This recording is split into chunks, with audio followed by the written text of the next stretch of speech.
Hej, osnovnošolc, prid k nam, da postaviš gimnazijski srednjošolc. Mi zate se bomo ful potrudili, pa ti 3 telovadnice ponudili.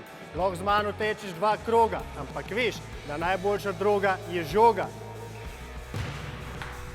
Gimnazijski program predvideva 3 ure pouka športne vzgoje na teden, v celem šolskem letu to pomeni 105 ur.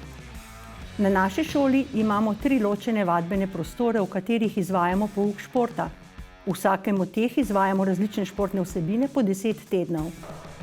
Žal nimamo nobenih svojih zunanjih vadbenih površin in se znajdemo tako, da koristimo urbane možnosti v naši okolici ali pa najemamo športne objekte. Tako v mesecu septembru razvijamo tekaško vzdržljivost, oktobra pa nadaljujemo z vadbo v šoli. Večnamenski prostor je namenjen vadbi odbojke, zgornja telovadnica košarke in mala spodnja telovadnica vadbi gimnastike. To so glavne vsebine, občasno pa vključujemo tudi nogomet, dvoranski minihokej, badminton, namizni tenis.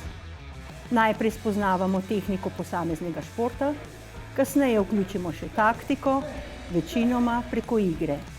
V spodnji telovadnici vadimo v parterju in na ostalih gimnastičnih orodjih, posamezne gimnastične elemente povezujemo v sestave, uporabljamo glasbo, zaplešemo. Našo moč pa tudi razvijamo s pomočjo naprav za razvoj moči.